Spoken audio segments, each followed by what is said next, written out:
Assalamualaikum warahmatullahi wabarakatuh. Perkenalkan, nama saya Siti Rahmarusida dari semester 3C.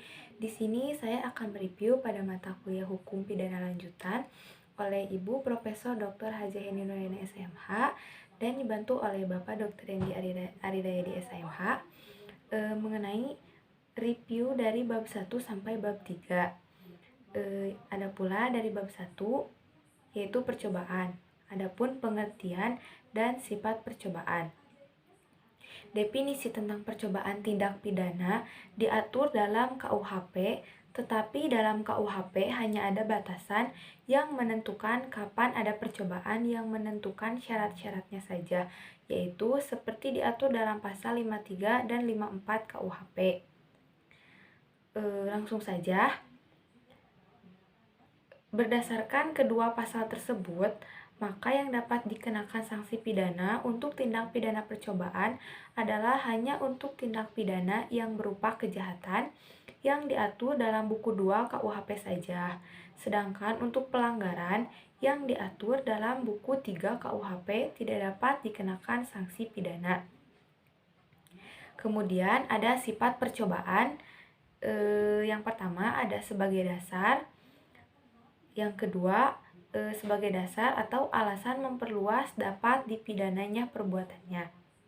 Kemudian ada dasar patut dipidananya percobaan. Ada beberapa teori. Yang pertama ada teori subjektif dan yang kedua ada teori objektif. Kemudian ada unsur-unsur percobaan. Yang pertama adanya niat. Yang kedua ada permulaan pelaksanaan. Yang ketiga, pelaksanaan tidak selesai bukan karena kehendak sendiri. Yang kedua ada bab 2 yaitu penyertaan. Penyertaan adalah apabila suatu tindak pidana terlibat lebih dari satu orang atau beberapa orang melibatkan diri dalam satu tindak pidana. Ada pula bentuk-bentuk penyertaan. Ada jihad pledgen atau yang melakukan. Yang kedua, jihad don pledgen atau yang menyuruh melakukan. Yang ketiga, jihad med pledgen atau yang turut serta melakukan.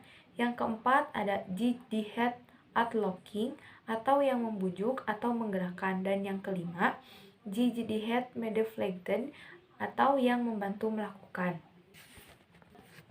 Dan yang bab ketiga, perbarengan atau gabungan tindak pidana semenlub atau konkursus.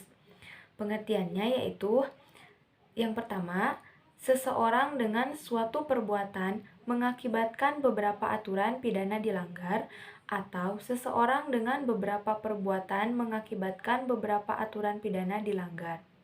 Yang kedua, di antara perbuatan-perbuatan tersebut, hakim belum pernah menjatuhkan putusan atau vonis yang telah mempunyai kekuatan hukum yang pasti dan tetap. Yang ketiga, jaksa atau penuntut umum dalam melakukan penuntutan perkara-perkara tersebut harus secara sekaligus dan bersamaan. Mungkin cukup sekian. Terima kasih. Wassalamualaikum warahmatullahi wabarakatuh.